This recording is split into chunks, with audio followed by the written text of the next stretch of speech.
I'm David Mahoney, business associate and friend of Halston. Halston loved you, Liza, and so do we for you putting this on for all of us tonight.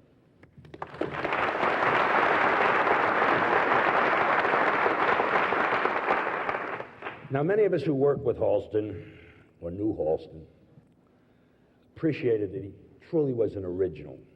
He was an authentic. But these same virtues made him frequently difficult to understand. In fact, I found Halston among the most difficult people to understand I've ever known.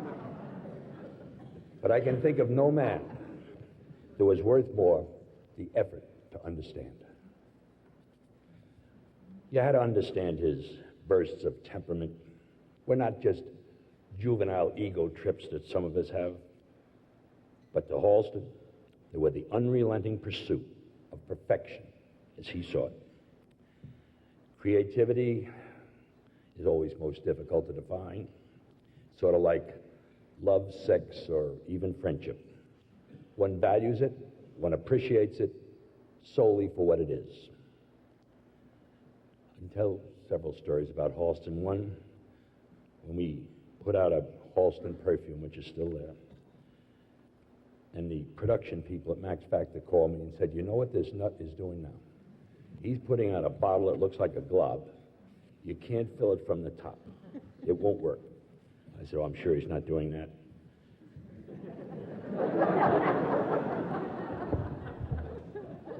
And I called Halston. I said, you know, lightly, is this the case? He said, yeah, they're half right, but if they just move the spigot on that thing just a touch, it'll work. And sure enough, they did. He probably knew more about production than they did. But then I got another phone call and said, you also realize what he's doing? He's not even putting his name on it. He believes that we don't have to put his name on it. That bottle's still around. I wish Halston were. Another story about Halston, my first experience with him. We went over to Paris. It was going to be the Super Bowl, the World Series of fashion. They had the 6 big French designers and 6 American designers, and they were going to put this wonderful show on. And Halston was really the quarterback and put it all together. Mrs. Lambert was really her idea. We went over there, and I don't know much about fashion, but I tell you, there was an excitement in the air that was like a Super Bowl. And Halston just mildly putting it all together. And the French, in their wonderful style, decide they'll go first, of course. And they also understood while they went first, there was going to be very little time to rehearse, of course. So the 6 French go, and it takes maybe 2.5 hours. Unbelievable. They had brick top. Each one had their own major star. And then when it broke, some would call it intermission. I felt it was halftime.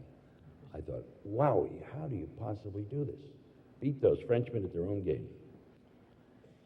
My wife Hilly said, if Halston says they're going to do it, they will. I didn't quite believe it.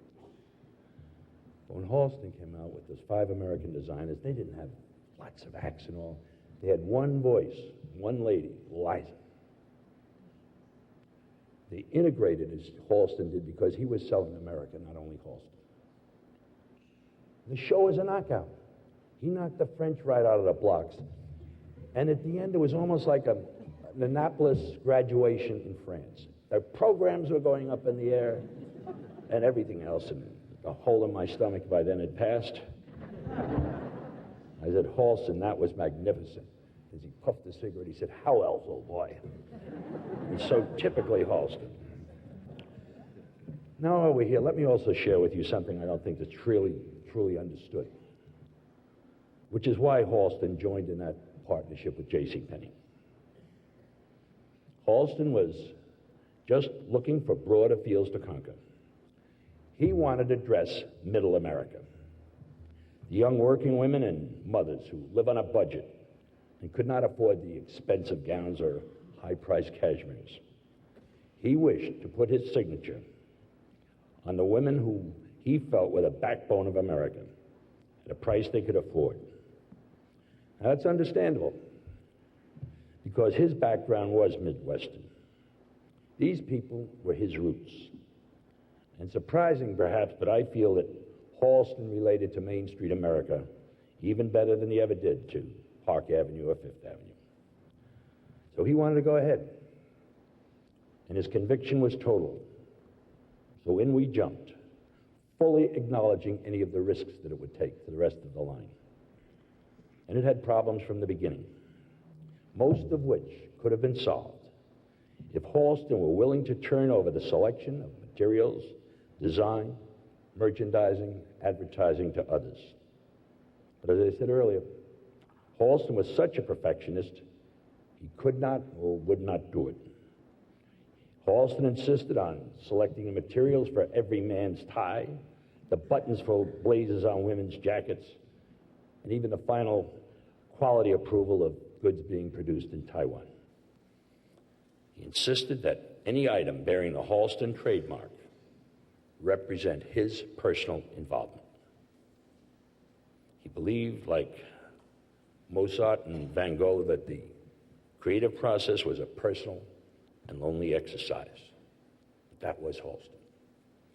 Obviously, it overwhelmed him.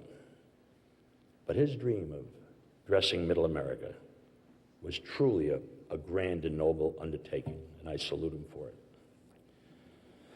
So today, as we all get together,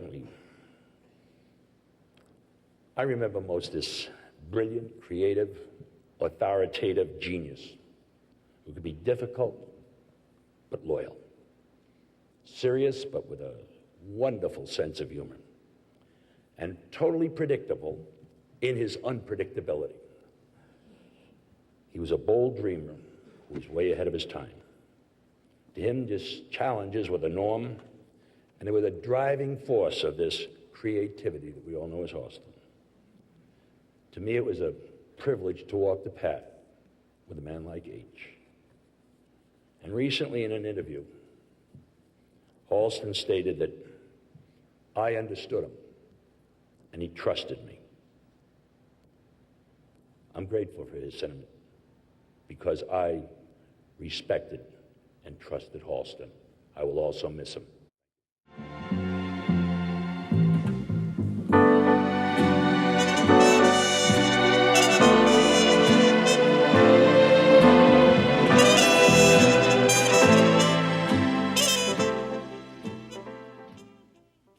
You see, also what for me is terrible that he died is the one who teach me so many things.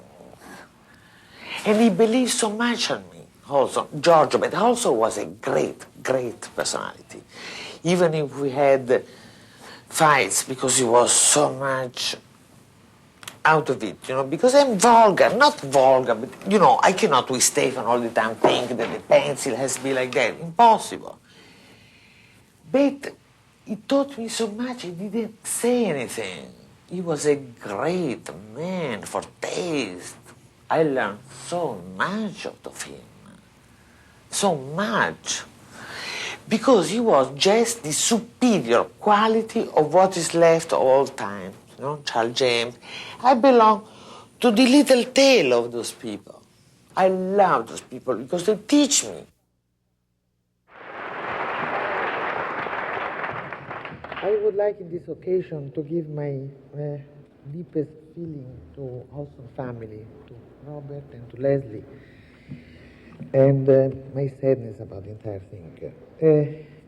About myself, as you saw, I cannot really realize that it's no more. He was a major person in my life, in my New York life, and he was my incentive from '68 to now. I would like to end with a sentence from a Patti LaBelle song that Jeffrey told me. He will be the wind under our wings.